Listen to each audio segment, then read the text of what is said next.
I want to start with this. Over the holiday weekend, after a grueling year, let's be honest, it's been a tough election year for everybody.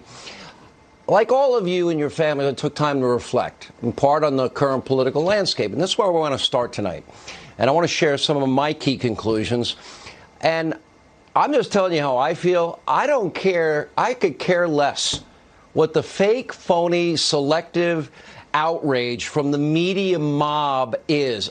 I am not interested, nor do I think any of us should be interested in what they tell us they find offensive.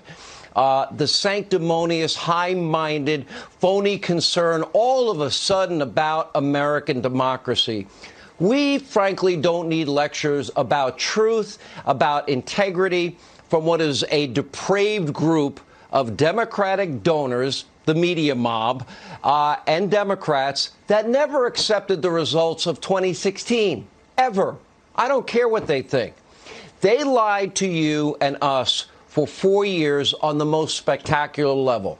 They dragged this country through hell with Russian lies, conspiracy theories, and a hoax they pushed for years. It was all a lie. They all advanced the lie. They all advanced the conspiracy theory. There was never Trump-Russia collusion. 4 investigations, no collusion. They peddled that phony Clinton bought and paid for dirty Russian disinformation dossier. The one that I mentioned claimed that Donald Trump had hookers urinating in his bed in the Ritz-Carlton in Moscow. That's what they sold as truth to the American people for 3 years, peddling those lies. They had no problem with the phony dossier. They never retracted their phony stories. They didn't care that that phony dossier was used to secure FISA warrants to spy on a presidential candidate and then a president for 4 years. So all of you in the media mob, oh, this is a threat to democracy, asking questions about election irregularities. Save us your phony BS lectures. They are meaningless to the rest of us. You dragged this country through hell. You did it again with your phony Ukrainian impeachment witch hunt.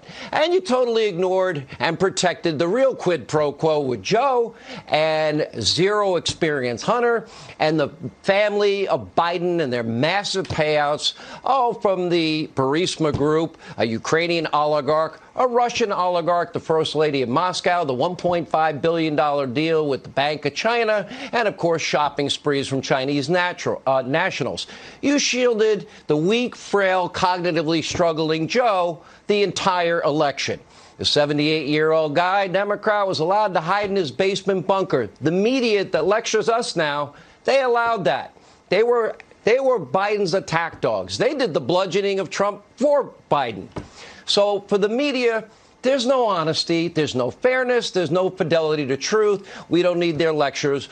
A 4-year-long effort. They never accepted this president, tried to delegitimize him every second, every hour of every day. You might remember.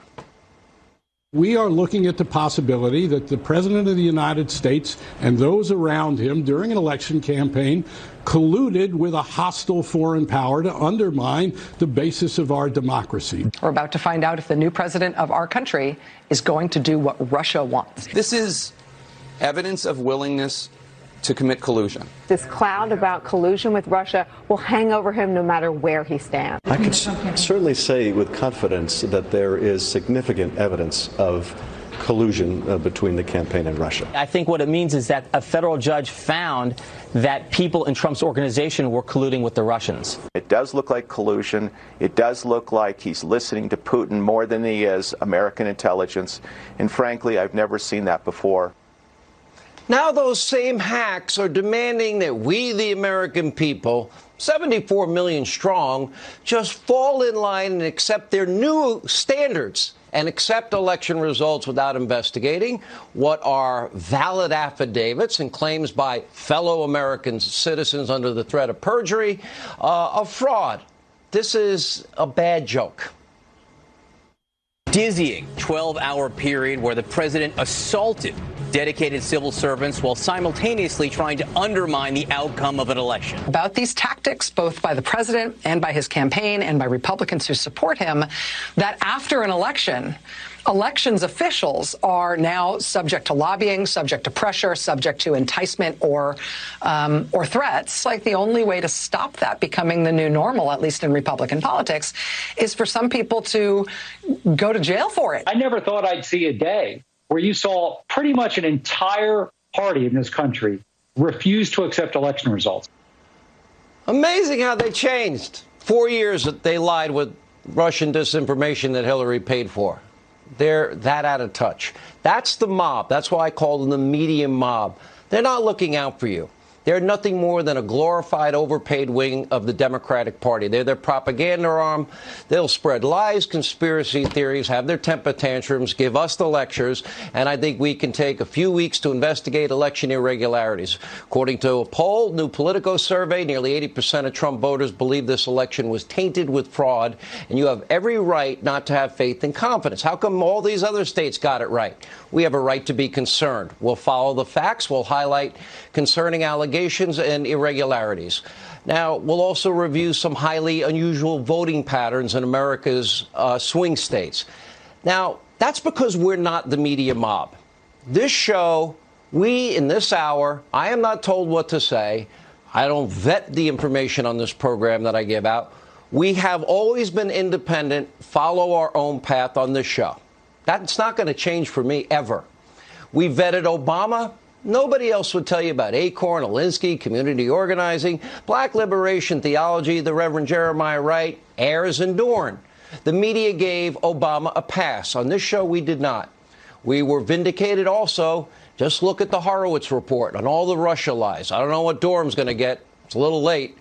We have been right on quid pro quo Joe and zero experience Hunter. We vetted the Biden family's international pay-for-play schemes.